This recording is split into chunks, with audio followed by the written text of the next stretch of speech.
Hello, friends, and welcome to Worldbuild with Us, the podcast where we create fantastical worlds with help from you, our listeners. My name is Rob Hilferty, and I'm here with my co-hosts Daniel Quinn and Courtney Staples. On today's episode, we've got a prompt from friend of the show and patron Ian from the Undercommon Taste podcast. But before we jump right into that, I always want to remind our listeners that if you want us to build your world, you can always go to our website, worldbuildwithus.com, where you can click the link, follow the instructions, and within a reasonable amount of time, we'll be building your world. If you want to follow us on social media, we're on Twitter at Let's Worldbuild. And if you want to come join our Discord and chat with us more in person, you can do so by following the link either in this episode description or on our website. And of course, like Ian, you're feeling particularly generous, or you just want sweet, sweet access to all those goodies that we have for patrons, like patron-only episodes, patron-only Discord, double-length episodes for your prompts. You can always go to our Patreon and give us money there. Remember, if you ever want to use our ideas or thank us as a tip, going to Patreon is where you can do something like that. And now, with all of that out of the way, let's dive right into the prompt. And Ian has a involved prompt for us, so you'll have to excuse me as I get on my narrator voice. We begin with a high magic fantasy world. Everyone in the world has ready, easy access to magic, performing all their daily tasks. And they're either able to perform at least simple magic, think cantrips and first level spells from a D&D context, or can easily afford and acquire a device capable of performing magic for them. Magic is the first tool these denizens of this world reach for to solve their problems, for it seems to be an unlimited, renewable, and clean energy source. Every aspect of life is permeated with magic. Farmers use magic to till their fields and increase yields. Scholars store entire libraries of text within a single crystal. Magical automata are used to perform strenuous or dangerous tasks, and entire cities have been created in normally inhospitable locations thanks to magical protections purely for the purpose of tourism. Think floating cities above deserts, ice cities built inside of glaciers, etc. Every technological advance made over the last 700 years has been, at least partially, a new or refined implementation of magic. It is a post-scarcity utopia. That is, of course, until about 2 months ago, when the magic just disappeared. As if someone threw a switch, every magical device ceased to function, and every person capable of spellcasting suddenly found themselves unable to tap into the magical energies. Fields sustained by magic suddenly fall fallow, entire libraries of knowledge are lost, and floating cities crash to the earth as gravity reasserted itself. What is the environmental, cultural, and social fallout of this apocalyptic event? What challenges do the survivors face, having to resort to purely analog technology after living in a world where everything was at least a little bit magical for generations? The tenets. Number 1, all magic has disappeared. No exceptions. And I'm going to add this part in, Daniel. Number 2, there is only one sapient species in this world. It can have many disparate, unique cultures, but they are all one species. And finally, while there may be myriad theories as to why magic disappeared, no one is certain. If anyone is certain, they are keeping it secret to avoid self-implication. So, Ian, that is a hell of a prompt. I'm very excited to dive into this kind of post-scarcity, post-apocalypse, high magic world. So let's get us started. I finally broke my streak of episodes last time. So, Courtney, why don't you get us kicked off again? Start us off with your first tenet. All right. Of course, right after Daniel goes. So, Daniel, start us off. You bitch. God damn it. He even got me there. He even tricked me. I was like, wow, it's actually happening. Nope. So, Daniel, go ahead and kick us off. I will say, whenever a prompt gives me a prohibition, it's my immediate goal to undermine the prohibition. Why do you think I immediately said Daniel after that tenet? And I have already found a way outside of your rules, Ian. You cannot stop me. Because you said specifically in this world. So we've got space magic. Okay, got it. My prompt is that when magic used to work in this world, it was not apparent to those in its utopia that every magical feat was accomplished at the expense of depleting the magic of a hidden but parallel world to its own. Oh, okay, sure. Okay.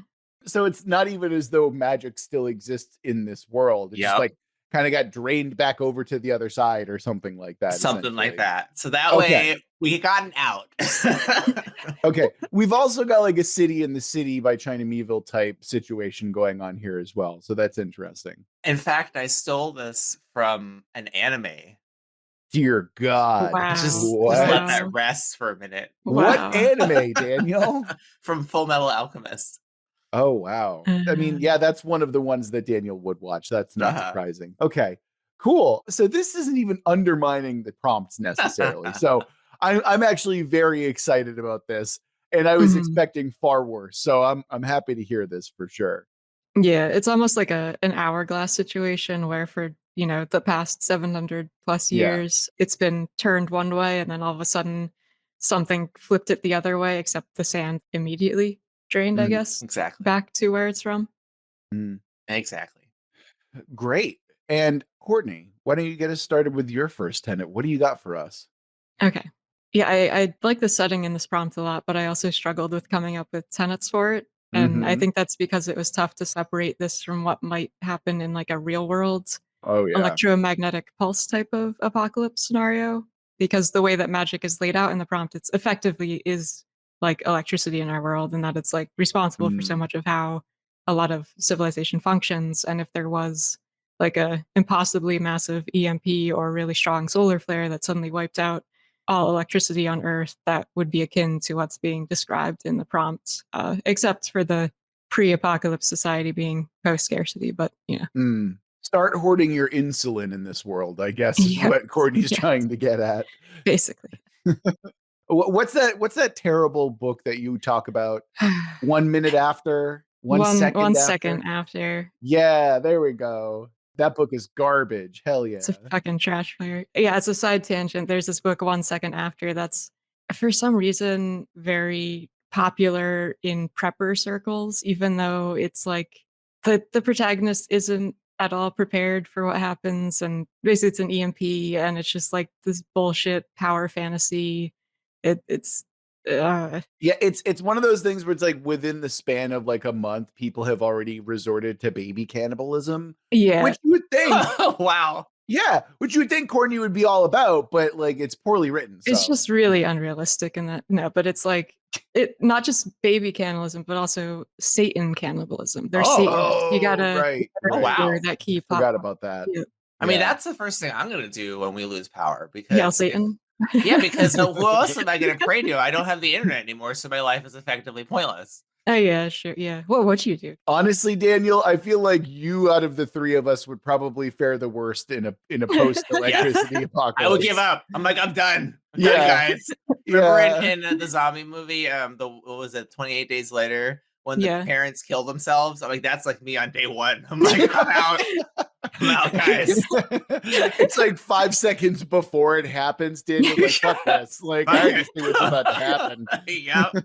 I make my way up to your house and like the first day, and you're like already dead or something. Yeah, no, it's like we're knocking on your door, like, Daniel, come on, we got to get out of here, and like you're dead already. I'm like, it doesn't know it's saying, fuck this. There's no internet. And then the power comes back on. It was like, oh, sorry guys, the grid just went off. It's really strange. It's like me every time there's a nor'easter. Yeah. Oh man. Okay, going back to let's get back to it. To my tenet. So to make it different from like a real world situation, I tried to focus on what would be impossible to begin with in our real world, like Ian described floating cities that crashed the earth and so on. And I'm going to say that magic has also been used to control weather and natural disasters like hurricanes and earthquakes. And now that control has been lifted, all of that energy that had been sort of held at bay has been released. So weather patterns have started to shift into extremes, and earthquakes and volcanic eruptions are becoming a lot stronger, a lot more frequent than in the past. Interesting. Yeah, that is very fun, actually. I like that. I have a very similar tenet, but before we get into that, let's see if Daniel has any follow-up for you as well, Courtney. I mean, I love the the fact that what will have happened to this world will mirror the real world makes perfect sense, and the sort of chaos that would result. So I think like there's a whole lot for us to explore there because we're talking about the breakdown of their society, Right. more or Yeah. less. Yeah. Yeah, there are a lot of implications that I think are just kind of they're too obvious almost to put into a tenet form. Yeah. I kind of agree with you on that. But I again, I'm just going to piggyback off of you because similarly, I was like, okay, what else in this magical world was like kind of kept in check by magic? And I'm like, if this is a high fantasy world, we obviously have monsters. And monsters were the thing that were being bound by magic, either kept in stasis or slumber or, so now similarly, it's not just about like weather patterns being unpredictable. It's now we have roving hordes of monsters that are now rising from their slumber / freed from their arcane prisons. And oh boy, that's bad. So if you thought the weather was bad, we also have monsters as well. So it's like lightning dragons or some. No, well, I actually don't want to necessarily do dragons because I feel like that's an intelligent creature. So like, like something that is like just a behemoth, like literally. And it's like in the background, you see the lightning bolt shoot across the sky and it's like backlit. And it's like, oh, fuck, that's a giant monster. We're all dead. We can even have dinosaurs if we wanted to. Why not? So basically, these natural forces that have been kept in check in the past have been unleashed because exactly right. Yeah. And when I say monsters, I don't mean to like, oh, wolves are back. It's like I want like giant ass wolves. Yeah, no, I mean like literal monsters. Thunderwolves. Yeah, why not Thunderwolves? Okay, hold on. They'd probably be frost wolves, to be fair. Yes. Ice wolves. The Thunderwolves are cool though. Thunderwolves are really cool. Yeah. Like their howls are just thunderclaps. Oh, that's cool. That's pretty cool, actually. So yeah, we've established, holy shit, the world is suddenly way more dangerous than it used to be. Very cool.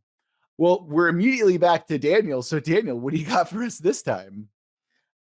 Every person in this world has a doppelganger, and with the disappearance of magic, the boundary between the place where the doppelgangers exist and this world has been erased. Are you sure you haven't read The City and the City by China Miéville? I have not. But this goes back to the whole the concept of like narrative. There's a narrative logic, I guess, sometimes, like when you have certain ideas, which is weird. And I feel like I'm sure that's something that's been explored, from a theory perspective. But there's something there. If a bunch of people come to the same conclusion that X should follow in this fictional setting, know. Yeah, I mean it's you're following a logical conclusion, right? Like you can see it as and as far as we can apply logic to our own world, right? Exactly. Like it's internal logic, I guess, Right.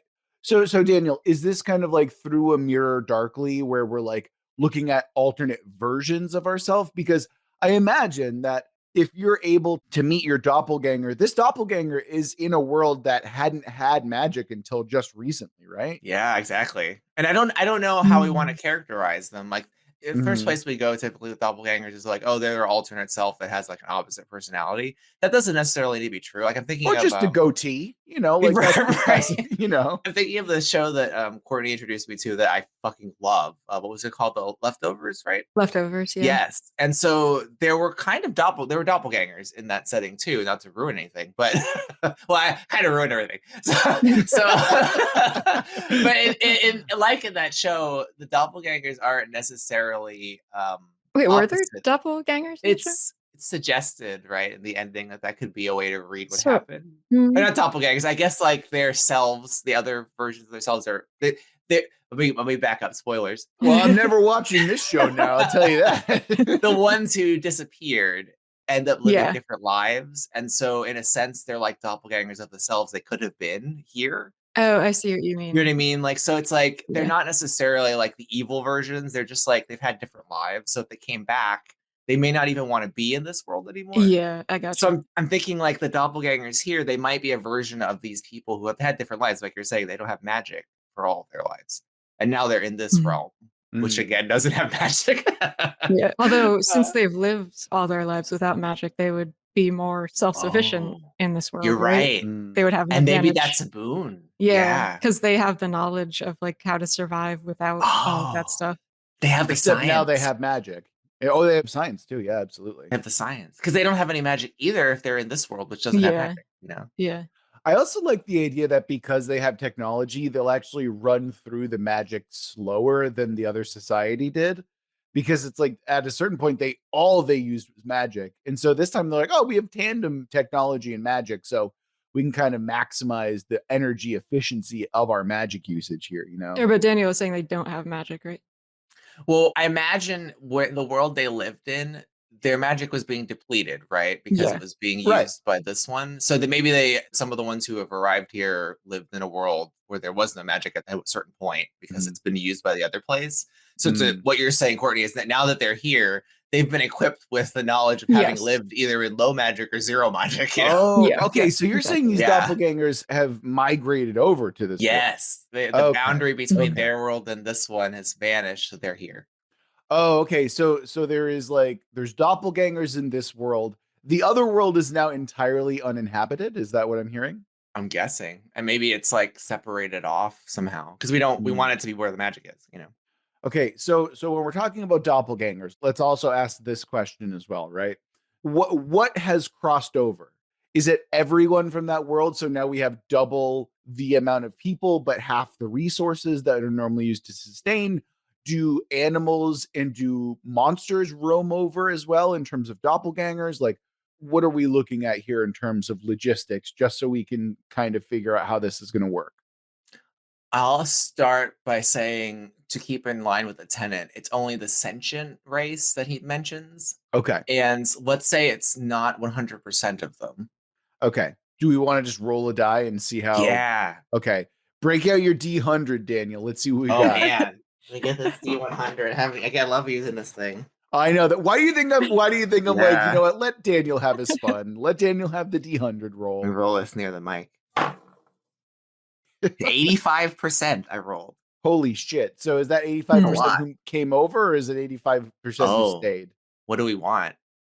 I could go either way. I'm leaning towards 15% because 85% means you're almost doubling the world's population, which means that you're creating a highly unsustainable world that will probably fall very quickly into chaos, which is something we can explore, but it's the type of like scarcity and like Courtney violence like that I'm right, which I am personally less interested in. But if Courtney wants to make the case for the 85, then I'm here.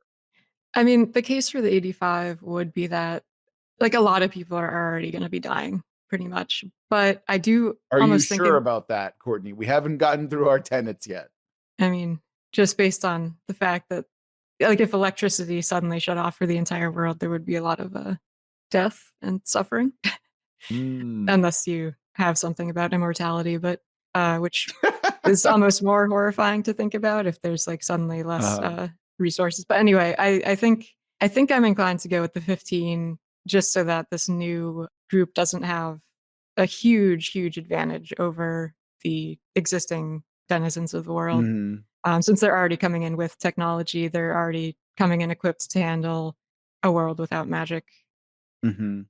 Plus, there's also like the idea that there's a very interesting story happening in the other world as well. Like if 85% of the entire population just suddenly was gone, that's another post-apocalyptic event as well. But if 15% leaves, that's a huge disaster. But it's also like, oh, wow, that, like that's an interesting world. I mean, there's already there's a sci-fi series or something like that called like the 1%, where 1% of the world disappears and it changes. But do you know what I'm talking about? I mean, that is The Leftovers, actually. Oh, okay. Well, there you go. There we go. Okay, maybe that's probably where I heard it. So okay, maybe there there's you go. Something else too, but yeah. Well, I mean, even still, like, right, like now you have two really interesting narratives kind of playing out in parallel. Plus, maybe the 15% of people who are getting transitioned over here can be like, oh yeah, we need this, this, and this, and like they can take on a more leadership type role, whatever that looks like. And mind you, that's not always the case, right? Like if you or I got like time traveled back 700 years in the past, like how much general use knowledge would we be able to apply? Yeah, exactly, Daniel. I get it, Daniel. That's why I was talking to Courtney and not Daniel. But like, think about that, right? Like, so, okay, suddenly you're thrust 700 years in the past. what does that look like for you? And what actual knowledge are you able to apply? Like, none of us are like super smart engineers or scientists, like, so how are we going to be able to apply that knowledge there? And I think that we can kind of apply that with the migrating, doppelgangers, the 15%ers over here as well. God, that show is so fucking good. It is really It's good. just Yeah. fucking the best. One of my favorite shows of all time. It's too bad I'm never going to watch it. Yeah. I mean, it's even knowing some of the conceits, like the feeling of it is just so fantastic. I think you'd still love it. But sorry, I agree with both of you. I think 50% has more narrative stakes. Great. All right, we've got 15% of the other world translating over. Now, how recognizable are they as doppelgangers? Because I imagine that if I lived a different life, I might look very different. I'd say identical twins, other than what might have happened to you because of, like you said, your circumstances. Right. Because now I'm just thinking, like, how fun would it be to like meet the person who you are in another world and be like, I really don't like you. Like, yeah, like you're a dick. You're jacked, but you're a dick. Yeah, or something like, oh, you're a horrible tyrant. I'm going to murder you and take your place, and like suddenly become a benevolent ruler, like that kind of thing. And what does that look like when a tyrannical dictator is suddenly replaced by someone who doesn't have that baggage, but still has to reconcile with the fact that this other person did all this stuff and you're impersonating them? So I don't know. I think there's some interesting stuff that we can do with that as well. Yeah. But let's go back to the prompt as well, right? This is only 2 months after this has all happened. So the immediate collapse has happened. Major panic has happened, right? But when the switch got flipped, is that when the 15% came over? Or is it like they've been trickling in since then? What are we thinking? My first feeling is trickling. Only because I feel like the barrier isn't like open. It seems to be weakened, maybe, or whatever the barrier is. So maybe it's some of them found their way over. The thing with the people appearing, even if it's like a trickle in, I imagine that there's going to be a lot of suspicion around them, given that their appearance is associated with they're literally harbingers of like no magic. Yeah, of course they're going to be greeted with fucking suspicion. Yeah, right. Like, is this going to be like a witch hunt for these new people who have appeared? I'm going to say partially yes. I'm sure people will be afraid. Like, people are afraid of doppelgangers. Yeah. One thing I am interested in kind of exploring, though, is we are talking about a post-scarcity kind of utopia, right? With the magic and everything like that. And because obviously we've never had anything like that before, I imagine that there's probably a pretty big social shift that had to happen in order for them to kind of have this situation. So what does that look like? Everyone imagines like a big collapse right away. And yes, disasters absolutely happen and there's hardship. I actually kind of believe that there are vestiges, if not the majority of the world, that are like actually held together well. They're just like, oh, we're in like pure crisis mode. And things are fraying for sure. But because if we're talking post-scarcity utopia, that suggests a shift in mentality that is now being challenged. But because there's been a culture of this kind of like care and all this other stuff, I actually am of the belief that they wouldn't immediately devolve into violence and chaos immediately, right? Just because of the preconceived stuff. That's an interesting proposition, yeah. Yeah, that's what I was thinking too, because like, I mean, in our current world, we're sort of used to the individualism and the essentially greed, I guess. And whereas in this world, if it's post-scarcity, there's probably a much more communal living situation and probably less likely to compete in a crisis. And there's also too, like in crises, like it doesn't always immediately devolve into, baby Satan cannibalism. Right. So like, yeah, I imagine that, when this collapse happens, there's obviously going to be death and suffering of people whose, lives were made possible by the magic. But I think that,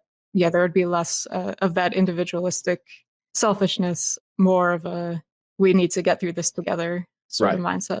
Right. I mean, what you're both saying, I think it's really important to underscore, because when we think about something like a communist utopia, a lot of the time people object to it is because they think that human nature has rationalism built into it, But that's an assumption that we put in place because of the way our culture is Mhm. developed. Correct. Like, we don't really know what human nature fundamentally is. We can make some guesses about it, but you could, if everyone were murdered, right, and we started a new society, and in that society all children were raised under the precepts of, say, Marxism, they might have a different view of the world, which is the assumption that we make in Star Trek, that the capitalists have died out and now there's a generation being raised in a different philosophy. Right. And so I think in this world, the same thing may have happened over time. So possibly these visitors, doppelgangers, are received maybe with suspicion because they look like the other people, but they might be received with open arms, which might also be to their peril, because I imagine the visitors, the doppelgangers, have not had the magical utopia.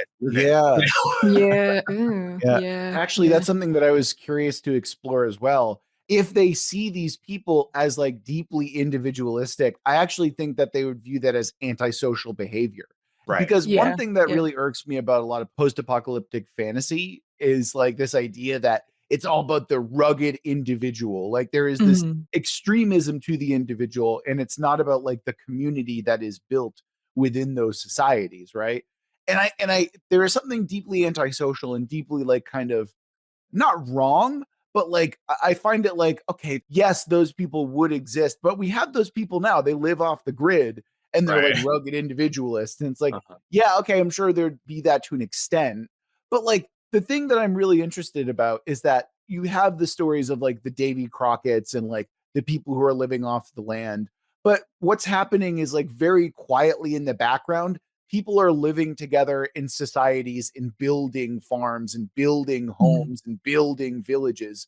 Like meanwhile, there's like a man in the woods fighting a bear, and we're getting his perspective because it's like, oh, that's the adventure, that's the thing, right? But like in reality, it's like, no, there's a village right over there with a bunch of people and they're gathering together. You know, like that is the quiet thing that ultimately rules over a civilization, that moves civilization forward. It is not the rugged individualist who's out there fist fighting a bear, right? Like that's not the person who makes the change in the world. It's the people who are building something, building a community and building, you know, what is known as civilization.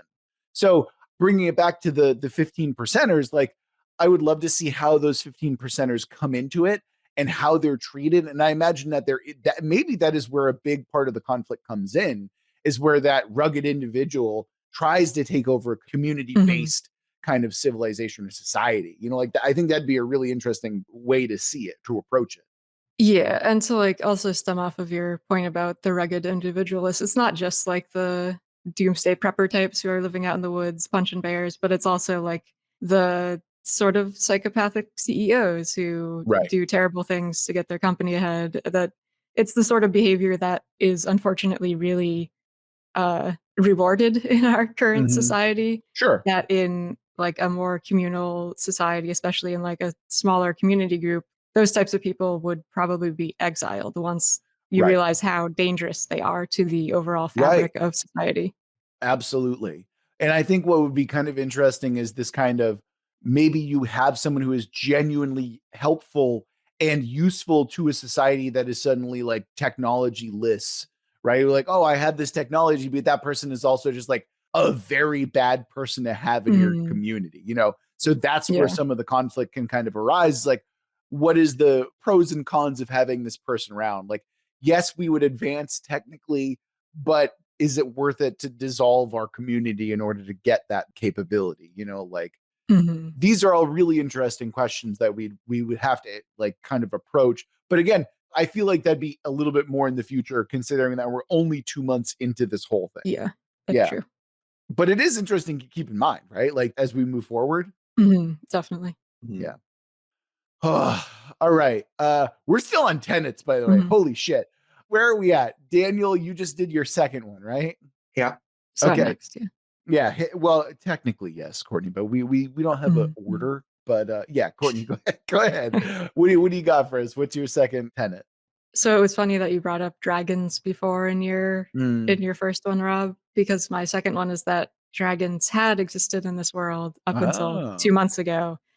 Because they were magical creatures, they also very suddenly died out. Oh, nice. Okay, that's interesting. And so did their nature as like apex predators. So this also ties in both ears that other lesser but still powerful monsters no longer face that predation. Right. So they, like you said, it's only been 2 months, so there's only so much that can happen. But those other monsters have no like barriers against their existence.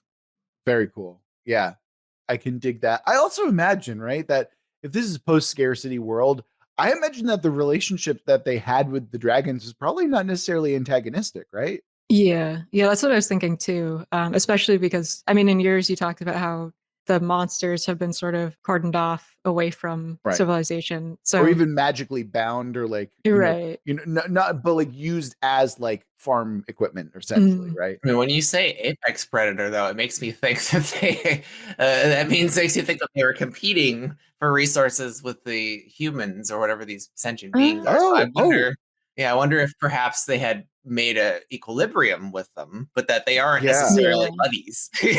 Well, what we can also consider is that, like, how did the humans keep those monsters in check? Hey, they had the friendly dragons, that they've arranged this thing with, like, look, you can go and eat as many monsters as you want. Oh, they had that's your food. That's the deal, right? I kind of like that. Like, maybe the dragons are highly rational, unlike the normal human race, and that was their deal. Like, we won't go to war with you if you let us own kind of the rest of nature, Yeah. That's kind of cool. Yeah. Yeah.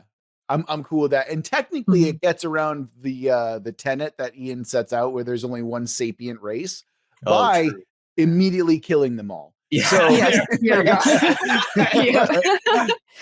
so pretty much. So that is absolutely still true. So we're good. And that raises some questions too, because if magical dragons that are apex predators exist on this side, what is their parallel in the other side?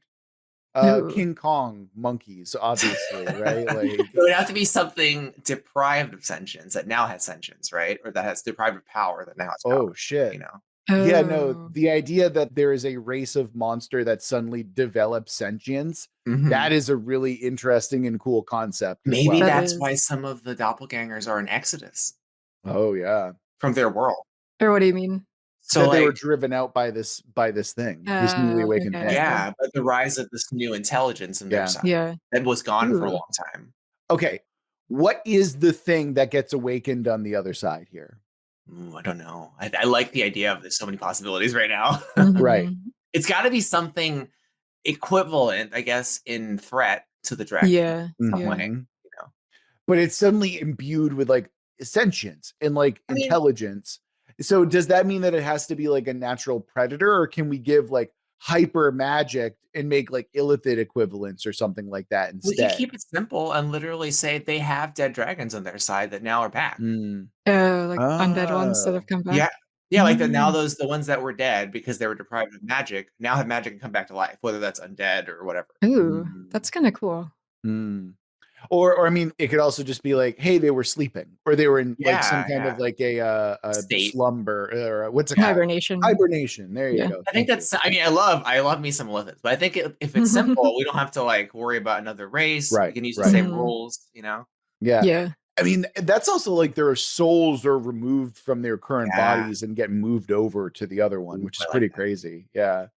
Oh, man, that's really interesting as well, because if you imply that the same sentience gets transferred between the two bodies, is that the same thinking thing? Is that like the same thing that transfers over? So like, what does that look like? Like, oh, that's really interesting. If we, I mean, of course we could also just be like, nope, new brain, new person, new thing. It's just like, it all gets jumbled up on the transfer over, That's a good question. Yeah. Yeah. I don't know which one I prefer of those two options. I don't know. That's right. Because like I could see it being like even worse for the other side if it is new like brains that form.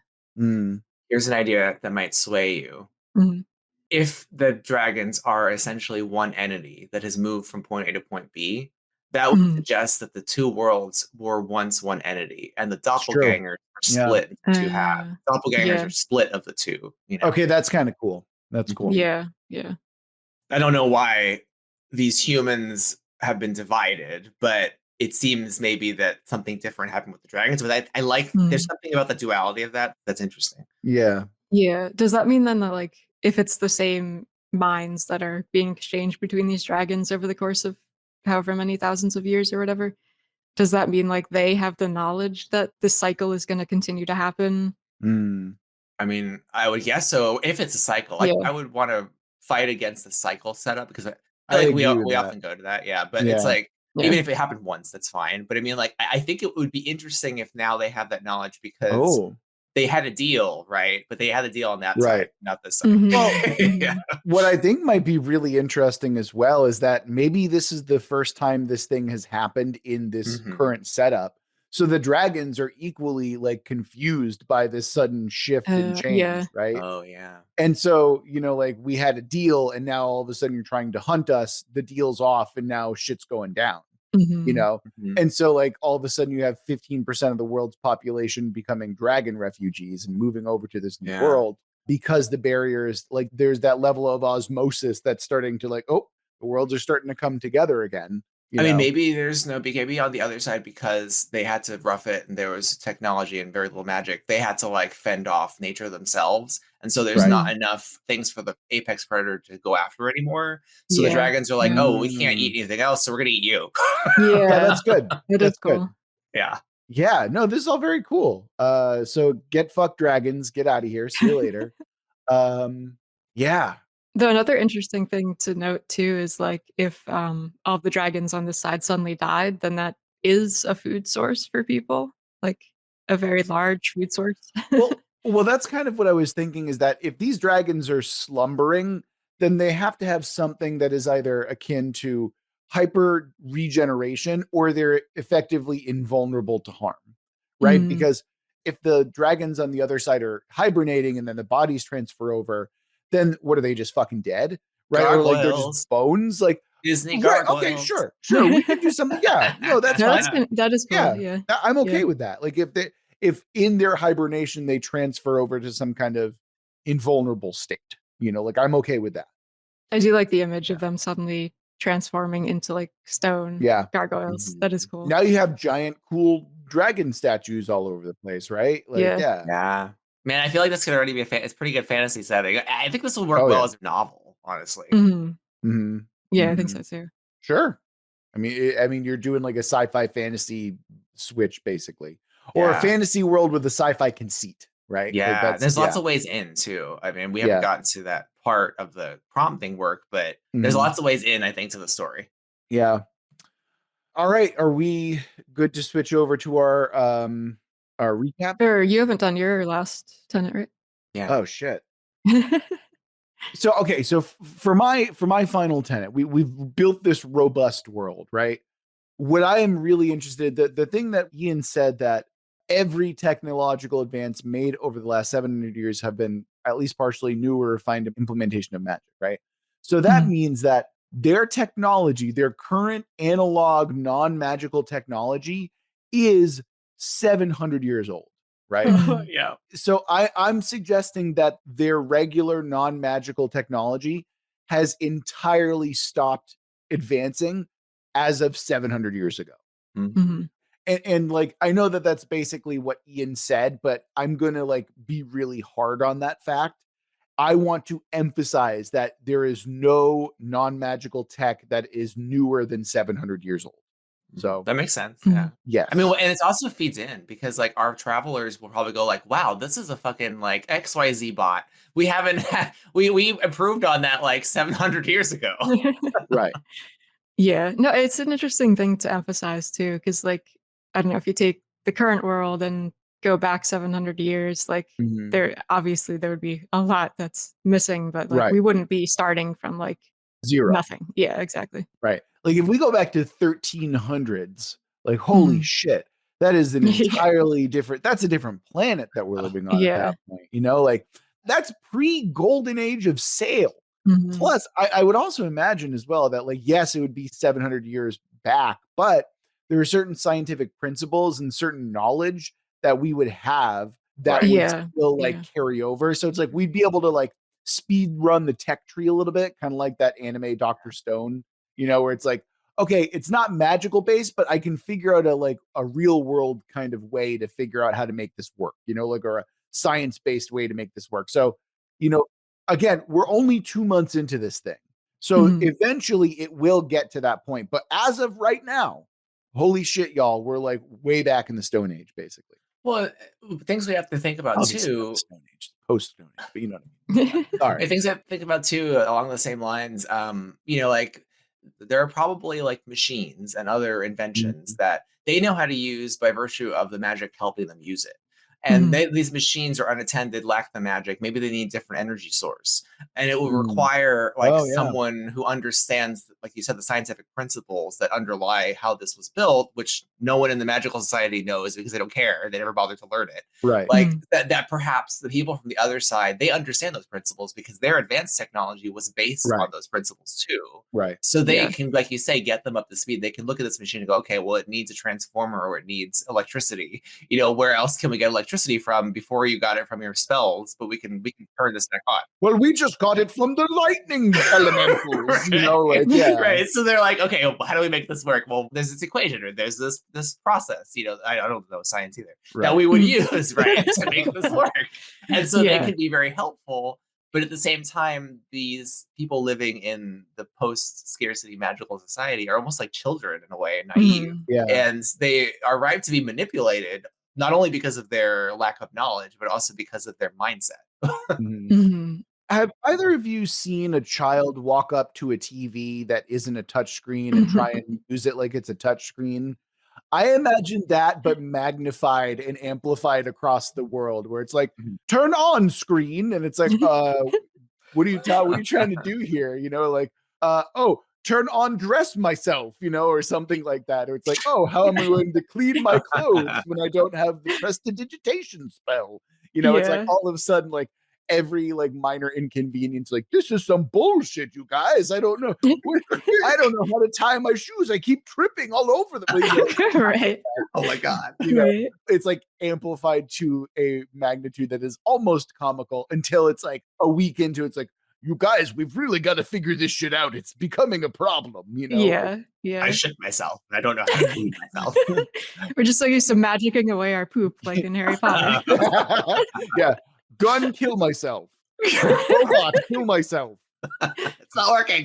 I'm all out of ideas. No, I love that. But something else to consider that's also been kind of a common thread through some of our other settings this year is language. And like, even if there are, books and records and things of those 700 plus year old technologies, like, are people still going to speak the same language? Like, if we tried to speak Old English, we'd be like, what the fuck is that? Right. We can't understand. Or imagine that, like, to get around that kind of issue, everyone's had like a Babel fish or like a rune implemented on them. Exactly. So like the language that they've been speaking the entire time, like you didn't realize that it was an entirely different language until whoops, the magic's turned off. So now we can't rely on translation anymore. Right. And all of a sudden that's like, oh shit. So like the wife that you fell in love with and you've been married to for 40 years, you suddenly can't communicate. Yeah. And obviously you still have that like deep love and care. And so it's like, all right, we're going to commit ourselves to like learning this language, but it's still something that has to be reconciled. And I think that's a great conceit to kind of consider as well. I mean, to your point, Courtney, too, like any manuals or documentation, even if they were written in the common language, whatever that might be, they may not understand the math behind it, or they may not understand how to program it, or because they've never done that, and they never had to. Right. Yeah. Like the sudden end of automation of certain things. Yeah. It's going to be a problem. Oh God. Could you imagine? Like if I had to like I'm not a hardware, I'm a software person. Half the things in my computer, I would have no fucking clue what to do with, Yeah, exactly. Oh man. All right. So this is very exciting. I'm really thrilled to see what happens and where we kind of end up going. So before we roll our twist for the series, let's go ahead and recap our tenets. Daniel, you started us off. What was your first tenet? In short, my first tenet establishes that there is a hidden world where when magic is used in the world of the prompt, it's deprived from that hidden world. Mm-hmm. Yep. For me, I feel like that's pretty well satisfied. Yep. Yeah. All right. Courtney, you kicked us off with your second one. So what did you start with?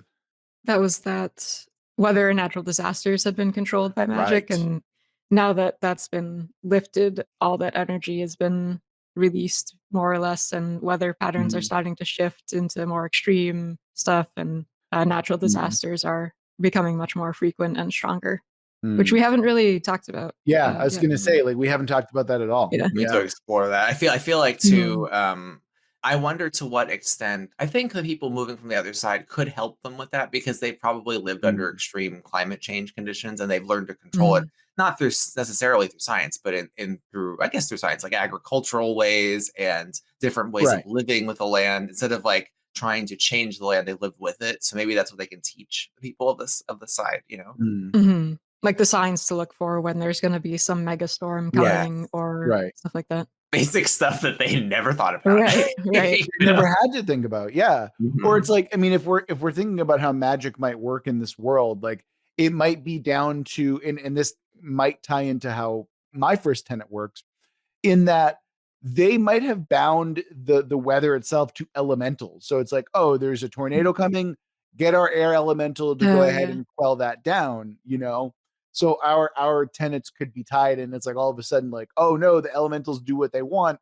Oh, there's earthquakes and there's floods, and it's all out of control, and it's all getting worse and worse. But the question that I have for you, Courtney, is why are they getting worse? Why wouldn't they just return to a normal weather state? My thought was that it's like the energy that's been built up from containing these things.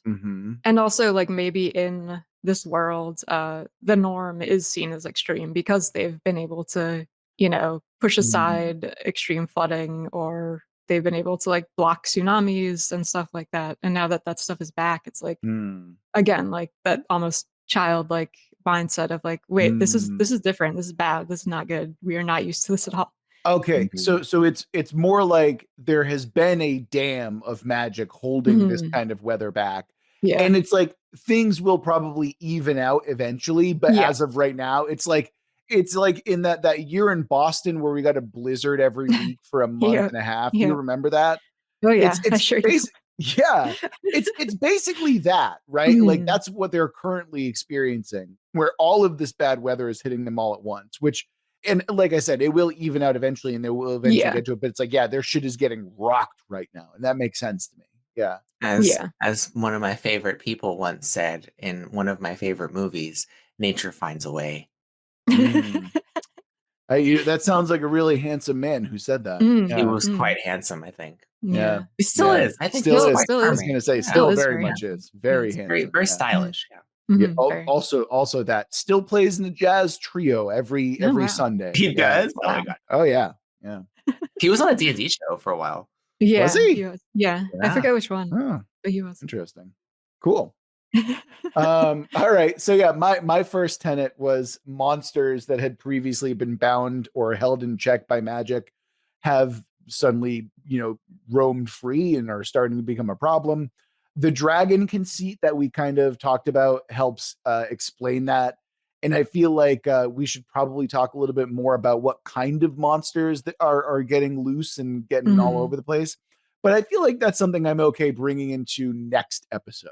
Yeah. I feel like that and the weather conditions, like they're setting trappings that we could tie into factions and other aspects of it. Sure.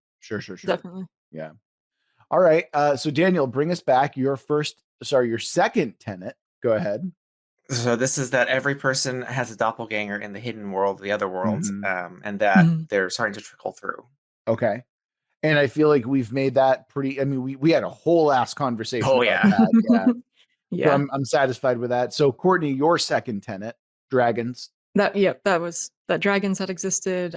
They suddenly died when the magic died because they are magical creatures. Right. And we kind of turned the dying into more of a transfer of consciousness and decided that they're going to be gargoyle stone dragons now. Right. And they've died in the same way that the magic has died, right? That has just been like shifted over. Yeah. Exactly. How chunky are these guys? Because I pictured them being freaking huge. Oh yeah, I'm picturing like mega, like gargantuan, huge. Yeah. Like, would they be able to eat Christian Bale in one bite? That kind of thing. Several Christian Bales, definitely. I think, right? At least you're talking several Christian Bales. How many Christian Bales, Courtney? Christian Bale. He's running off of a building. He's got 2 axes in his hand. He's leaping. How many Christian Bales could a dragon fit in one bite? I'm gonna say like 3. Okay. Oh wow. They're large. That's They're very conservative. large. Conservative. I mean, I think it depends too on the dragon, like the specific dragon. Like they're probably not all the Right. same size, but 3 on average. On So there's some that are okay. smaller. There's some that are like way bigger. Even still, 3 on average. That I mean, Christian Bale's like 6 foot, right? Well, 5. there's some bunkers that could do 10. We could say maybe. Oh yeah. Oh, Okay. there's like at least one like Okay, ultra dragon. so when out we're there. talking about dragons, there aren't many dragons, is what I'm hearing. Because Yeah.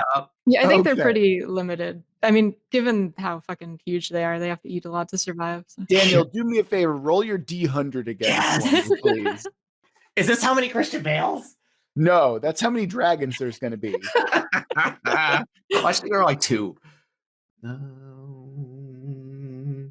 Oh, so it sat on 56 for a moment, and now it's on 10 exactly. Wow. Oh, wow. Okay, so it's 10.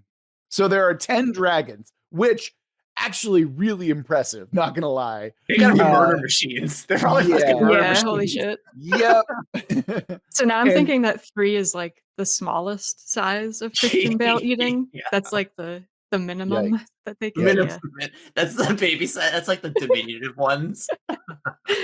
We should measure in how many elephants can they fit in their mouth.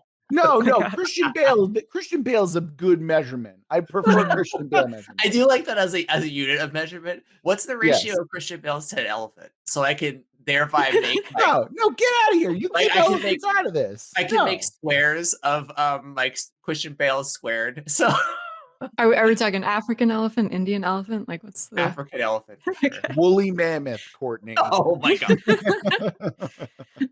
So yeah, now I'm Uh, thinking like if they're that big and there's that few of them when they do switch over to the other side, It's gonna like, be real holy bad. shit. It's gonna be real fucking bad. It's real bad. Like, and picturing too the fact that we decided on them being gargoyles, like you have these massive mountain-sized Yep. things on the other side that have been stone this whole time that people have probably like celebrated as, you know, idols or something, and then all of a sudden they come to life and just eat an entire city. Like, Here's the thing, right? I have always been of the opinion that dragons should be few in number, but Mhm. massively important in terms of Yeah. like their relate. Yeah. Because here's the thing, right? You know? In D&D, when you see like, oh, there's a horse-sized dragon, like no one cares Yeah. about a fucking horse-sized dragon. It's basically a lizard. Like Even- who cares? Right, exactly. Who cares? You're just gonna punch it in the face. It's gonna Yeah. go down, right? Like literally, Mhm. if you're a monk. Just like in Blazing Saddles that we watched. Yeah, exactly. Yeah, when he punches the horse, when Mungo punches the horse. Yeah. yeah. Okay. Mhm. Okay. So think about it that way, right? Like even in good adventures, and there are good adventures that have smaller dragons, right? They're like, oh, you got to fear them. But like Dragonheart. no one gives a fuck about Mhm. like a little medium-sized dragon. Like no Yeah. one's like, oh boy, look out for that. Like when a wolf can be your equal, like, oh, who cares? But if you have a walking if you have a walking Holocaust as like Yes. Yeah. as Yes. as a mythical thing in your world, that's stakes. Mhm. That's Yeah. power. So yeah, when we Yeah. measure Walking Christian Holocaust. Bales, yeah, I mean that not in the historical event, but in the like definition I of the still word. fucking love that word. It's so Yeah. good for this. you know? Yes. Yeah. Yeah. Okay. So yeah, we're using Christian Bales as a measurement of size here. Okay. So it can eat 3 Christian Bales in a bite, no problem. yeah, All right. Yeah. Got it. it's like the smallest one. Yeah. That's the smallest one Yeah. because there's Minimum. 10 of them, and all of a sudden, dear God, that's like It's the diminutive problem. wimpy one that they realize, oh wow, that's the shitty one. Yeah. Yeah.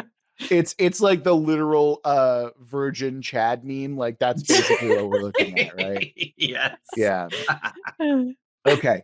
All right. So dragons done. 2nd Mhm. Courtney Tennant out the box. Oh, to add on though, that was the their role as apex predators is no longer there in this world, so that Yes. Yeah. even more so leads to the expansion of other species. Right, to the monsters. Yeah. Yeah. Okay. Good. Yes. For my second tenet, it is 700 years of technology is gone, like analog technology, non-magical technology, and we're sticking that to like a hard kind of case. And so we're tossing this entire society back into the past 700 years. And that's basically what we're taking a look at for mine. Mhm. I think that it will make for a lot of stories too, small stories you could write in the setting where Right. you're really just showing the other doppelgangers teaching people things that Right. also teach us as the reader things we don't even realize we don't know. you know. Right. Or like that little story I said about like, learning each other's languages after relying on a translator. Like it definitely expresses itself in smaller ways, I would think. Right. But yeah, cool. All right. So we've got all the tenets out there. We've kind of made sure everything's uniform and nicely wrapped up in a tight little package. So we're going to roll a die. We're going to see what the twist is. And our twist for this episode is the stakes get even bigger. So, yeah, I don't know how that's going to happen because we've got like the fate of two worlds on our hand, right? So, are we going to add like a third thing? Like, what's going on here? But I'm excited to see how this works out.